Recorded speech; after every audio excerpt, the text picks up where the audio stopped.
Sir, ವೀರಪ್ಪನ ಹಿಡಿಯೋಕೆ ಅಂತ ನೂರಾರು ಜನ ಪೊಲೀಸರು ಬಂದು ತಮ್ಮ ಪ್ರಾಣ ಕಳ್ಕೊಳ್ತು. ಅಂಥದ್ರಲ್ಲಿ ನೀವು ಹಿಡಿತೀನಿ ಅಂತ ಹಠ ಮಾಡ್ತಿದ್ರಲ್ಲ ಸರ್. ಒಂದು ಆ ವೀರಪ್ಪನ್ ಬದುಕಿರ್ಬೇಕು, ಇಲ್ಲ ನಾನ್ ಬದುಕಿರ್ಬೇಕು. ಅವನ್ ಹಿಡಿಬೇಕನ್ನೋದೇ ನನ್ನ ಚಾಲೆಂಜ್.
ಯಾರು ತಿಳಿಯರು ನಿನ್ನ ಭುಜಬಲದ ಪರಾಕ್ರಮ, ಸಮರದೋಳಾರ್ಜಿಸಿದ ಆಣಿ.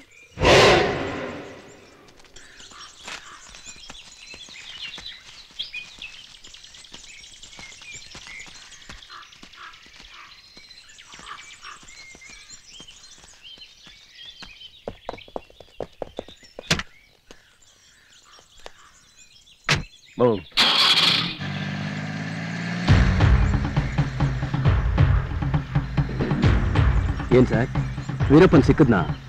ರೈಡ್ ಮಾಡಿದ ತಕ್ಷಣ ಸಿಕ್ಬೀಳಕ್ಕೆ ಬೆಂಗಳೂರು ಲಾಡ್ಜಲ್ಲಿರೋ ಡಗಾರಲ್ಲ ವೀರಪ್ಪನ್. ಸುಮ್ಮನೆ ಗಾಡಿ ಓಡಿಸು.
ಏನಣ್ಣ 5 ವಿಕೆಟ್ ಉರುಳಿಸ್ಬಿಟ್ಟಿದ್ದೀರಾ? 5 500 ಜನ ಬಂದ್ರು ಯಾರು ಉಳಿಯೋದಿಲ್ಲ. ಅಲ್ಲಣ್ಣ, ಇವರೆಲ್ಲ ಸುಮ್ಮನೆ ಮನೇಲಿರೋದನ್ನೇ ನಿನ್ನ ಹತ್ರ ಸಹಾಯಕ್ಕೆ ಬಂದಿದಾರಲ್ಲಣ್ಣ. ನನ್ನ ಹತ್ರ ಗಂಡಸ್ತನ ತೋರ್ಸೋಕ್ ಬರೋರ್ಗೆಲ್ಲ ಇದೇ ಗತಿ ಆಗೋದು. ಏನ್ರಿ ಮುಖ್ಯಮಂತ್ರಿಗಳೇ, ನೀವಿಲ್ಲಿ ಆರಾಮಾಗಿ ಎಸಿ ರೂಮಲ್ಲಿ ಕೂತಿದ್ದೀರಾ. ಅಲ್ಲಿ ವೀರಪ್ಪನ್ ಎಲ್ರನ್ನು ಓಸಿಯಾಗಿ ಸುಟ್ಟಾಕ್ತಿದ್ದಾನೆ. ಮೂರ್ತಿಗಳೇ, ನಾವೇನು ಕೈ ಕಟ್ಕೊಂಡು ಸುಮ್ಮನೆ ಕೂತಿಲ್ಲ. ಬೇಕಾದಷ್ಟು ಪೊಲೀಸ್ ಫೋರ್ಸ್ ನ ಪೋಸ್ಟ್ ಮಾಡಿದೀವಿ. ಅವನ ಜೀವಂತವಾಗ್ಲಿ ಇಲ್ಲ ಅವನ ಹೆಣ ತಂದವರಿಗೆ 10 ಲಕ್ಷ ರೂಪಾಯಿ ಕೊಡ್ತೀವಂತ ಅನೌನ್ಸ್ ಮಾಡಿದೀವಿ. ನೀವ್ ಯಾವಾಗ ಕೇಳಿದ್ರು ಇದನ್ನೇ ಹೇಳ್ತಿರ್ತೀರಾ, ಆಡಿದಿನ ಆಡೋ ಕಿಸ್ಬಾಯ್ ದಾಸ ಅಂತ. ನೋಡಿ, ನೀವು ಸರಿಯಾದ ಆಕ್ಷನ್ ತಗೋತಿರೋ ಇಲ್ಲ ನಾವು ರಾಜ್ಯಾದ್ಯಂತ ಧರಣಿ ಮಾಡಿ ಸತ್ಯಾಗ್ರಹ ಮಾಡಿ ನಿಮ್ಮನ್ನ ಕೆಳಗಿಳಿಸ್ಬೇಕಾಗುತ್ತೆ. ಮೂರ್ತಿಗಳೇ, ಆ ಮಾತೆಲ್ಲ ಯಾಕೆ? ನೀವು ಮಾತಾಡದೆ ಸುಮ್ಮನಿರೋದಿಕ್ಕೆ ಏನ್ ಮಾಡ್ಬೇಕು ಅಂತ ನನಗೆ ಚೆನ್ನಾಗಿ ಗೊತ್ತು. ಮೊದಲು ಇದನ್ನ ತಗೊಳ್ಳಿ. ಅಪ್ಪ ವೀರಪ್ಪ, ನೀನ್ ಹೀಗೆ ಜನಗಳನ್ನ ಯಮಲೋಕಕ್ಕೆ ಕಳಿಸ್ತಾ ಇರಪ್ಪ. ವೀರಪ್ಪನ್ಗೆ, ವೀರಪ್ಪನ್ಗೆ. ದಕ್ಷಿಣ ದಿಕ್ಪಾಲಕ ಶನೇಶ್ವರ ಸಹೋದರ ಹಿಂಸಾರಕ ಮಹಿಷ ಮನೋಹರ ಭೂತ ಪ್ರೇತ ಪ್ರೀತ ಮಂಗಾಧೀಶ ಯಮಧರ್ಮರಾಜ ವಿಜಯೀ ಭವ ವಿಜಯೀ ಭವ ವಿಜಯೀ ಭವ. ಏಕೆ ಆಕ್ರೋಶ ಪ್ರಭು? ಮುಚ್ಚಿ ಬಾಯಿ. ಯುಗ ಯುಗಾಂತರಗಳಿಂದ ಈ ನಿಮ್ಮ ಬೆಣ್ಣೆಯ ಮಾತನ್ನು ಕೇಳಿ ಕೇಳಿ ನನಗೂ ಬೇಸರವಾಗಿ ಹೋಗಿದೆ. ಹಳೆಯದನ್ನು ಬಿಟ್ಟು ಹೊಸದೇನಾದ್ರೂ ಬಗಳಿ. ಏನೆಂದು ಬೊಗಳಲಿ? ಅಯ್ಯೋ ದಡ್ಡ ಶಿಖಾಮಣಿಗಳ, ನಿಮಗೆ ತಲೆಯಲ್ಲಿ ಕೊಂಬುಗಳು ಬೆಳೆದಿದೆಯೇ ವಿನಃ ಬುದ್ಧಿ ಸ್ವಲ್ಪವೂ ಬೆಳೆದಿಲ್ಲವಲ್ಲ.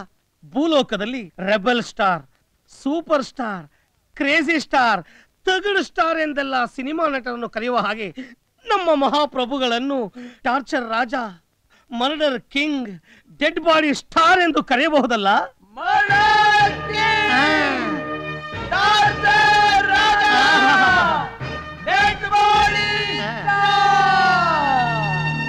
ಬಳಿರೆ ಭಪ್ಪರೇ ಚಿತ್ರಗುಪ್ತ, ಮೆಚ್ಚಿದ್ದೇನೆ ನಾನು ನಿಮ್ಮನ್ನು. Thank you very much sir.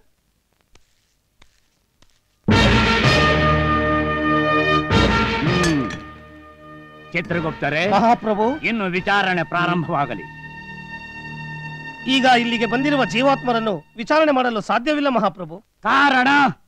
ಈ ಜೀವಾತ್ಮರೆಲ್ಲರೂ ಇನ್ನೂ ಆಯಸ್ಸಿರುವಾಗಲೇ ಇಲ್ಲಿಗೆ ಬಂದಿದ್ದಾರೆ. ಕೆಂಕರರೇ, ನಿಮಗೇನು ಮತಿ ಭ್ರಮಣೆಯಾಗಿದೆಯೇನು? ಆಯಸ್ ಇನ್ನೂ ಬಾಕಿ ಉಳಿದಿರುವವರನ್ನು ಏತಕ್ಕಾಗಿ ಕರೆದುಕೊಂಡು ಬಂದಿರುವಿರಿ?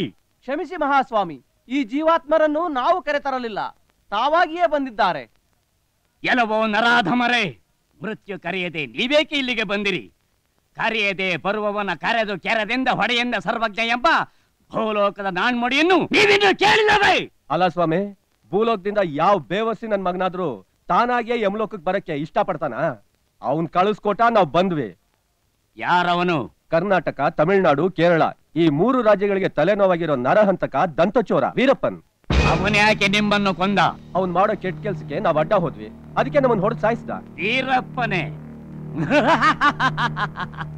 ವೀರಪ್ಪನ್ ಅವನು ನನ್ನ ಲೋಕಕ್ಕೆ ಬರಲಿ, ಆಮೇಲೆ ಅವನಿಗೆ ತಕ್ಕ ಶಿಕ್ಷೆಯನ್ನೇ ವಿಧಿಸುತ್ತೇನೆ. ಚಿತ್ರಗುಪ್ತ, ಮಹಾಪ್ರಭು, ಮೊದಲು ಇವರನ್ನು ಭೂಲೋಕಕ್ಕೆ ಕಳುಹಿಸಿ. ಅಯ್ಯೋ, ಅದು ಸಾಧ್ಯವಿಲ್ಲ ಪ್ರಭು. ಯಾಕೆ?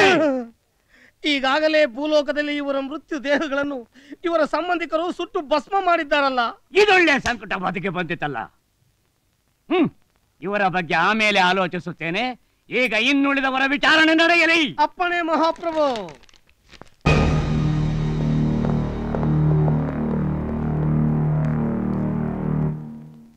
ಅಯ್ಯಯ್ಯೋ ಮಹಾಪ್ರಭು, ಈ ಕುಬ್ಜ ಮಾನವ ಮಾಡಿರುವ ಅಪರಾಧಕ್ಕೆ ಉಗ್ರ ಶಿಕ್ಷೆಯನ್ನೇ ವಿಧಿಸಬೇಕು. ಇವನು ಮಾಡಿದಂತಹ ಅಪರಾಧ ಕರ್ಮಗಳೇನು?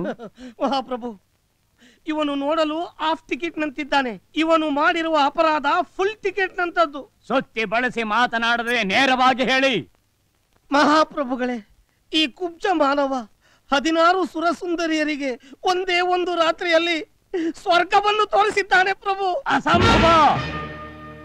ಒಂದೇ ರಾತ್ರಿಯಲ್ಲಿ 16 ಜನ ಸುರಸುಂದರಿಯರೊಂದಿಗೆ ಕಾರುಭಾರ ನಡೆಸಲು ನಮ್ಮಂತಹ ಘಟಾನುಘಟಿಗಳಿಗೆ ಅಸಾಧ್ಯವಾಗಿರುವಾಗ ಕೇವಲ ಈ ಕುಬ್ಜ ಮಾನವನಿಂದ ಅದು ಹೇಗೆ ನಡೆದೀತು?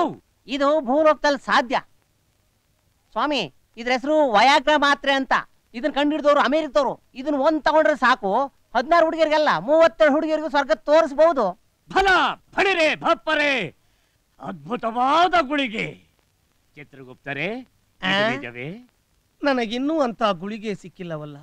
ಗುಳಿಗೆ ಸಿಕ್ಕಿದರು ಯಮಲೋಕದಲ್ಲಿ ರಜಾ ಸಿಗಬೇಕಲ್ಲ. ಒಂದು ವೇಳೆ ರಜಾ ಸಿಕ್ಕಿದರೂ ಆ ಸುರಸುಂದರಿಯರು ನಿಮ್ಮ ಮುಸುಡಿಯನ್ನು ನೋಡಿ ಒಪ್ಪಿಕೊಳ್ಳಬೇಕು. ಒಂದೇ ರಾತ್ರಿಯಲ್ಲಿ 16 ಜನ ಸುರಸುಂದರಿಯರು. ನೋಡಿ, ಇವು ತುಂಬಾ ಕಾಸ್ಟ್ಲಿ ಮಾತ್ರೆ. ಇವು ನಮ್ ಜೇಬಲ್ ಜಾಸ್ತಿ ಇದಾವೆ, ಸುಮ್ನೆ ವೇಸ್ಟ್ ಆಗ್ತವೆ ಸ್ವಾಮಿ. ಆದಷ್ಟು ಬೇಗ ನನ್ನ ಭೂಲೋಕಕ್ಕೆ ವಾಪಸ್ ಕಳಿಸ್ಕೊಡಿ. ಅಸಂಭವ! ಆ ಗುಳಿಗೆಯನ್ನು ನಾವು ಸೇವಿಸಿ ಪರೀಕ್ಷೆ ಮಾಡಿದ ನಂತರ ನಿನ್ನ ಶಿಕ್ಷೆಯ ಬಗ್ಗೆ ಆಲೋಚಿಸುತ್ತೇವೆ. ಮುಂದಿನ ವಿಚಾರಣೆ ನಡೆಯಲಿ. ಅಪ್ಪಣೆ ಮಹಾಪ್ರಭು.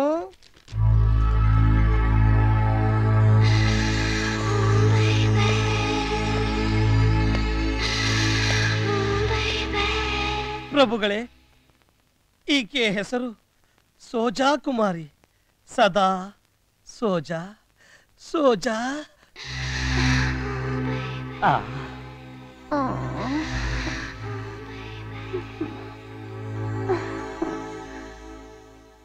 ಈಕೆ ಪದೇ ಪದೇ ಕಣ್ಣು ಮಿಟುಕಿಸಲು ಕಾರಣವೇನು ಚಿತ್ರಗುಪ್ತರೆ?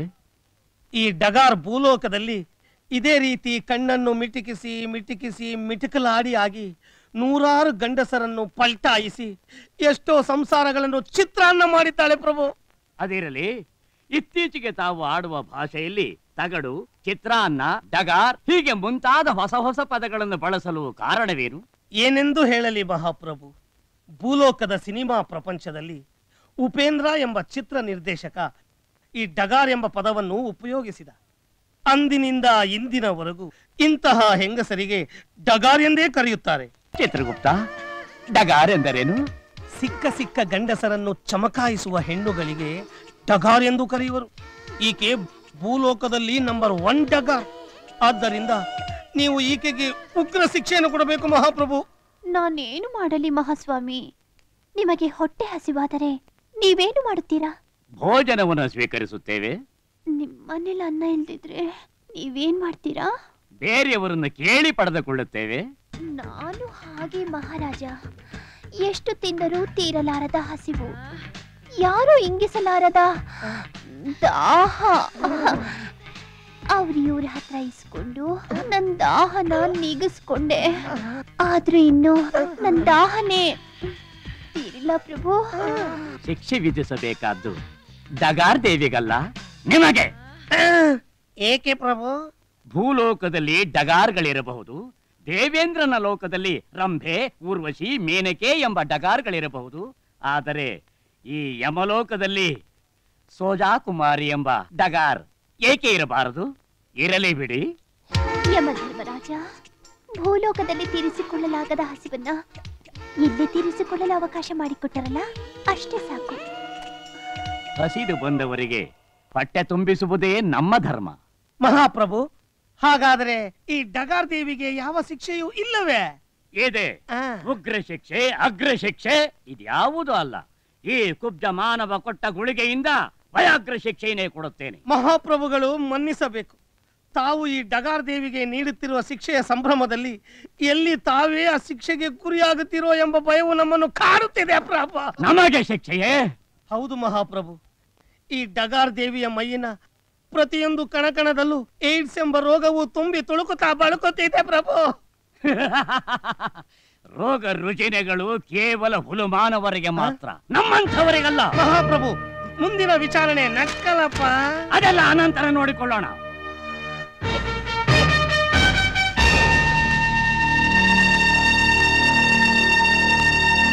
ಡಗಾರ್ ದೇವಿ, ನಡೆ ನಮ್ಮ ಅಂತಃಪುರಕ್ಕೆ ಹೋಗೋಣ.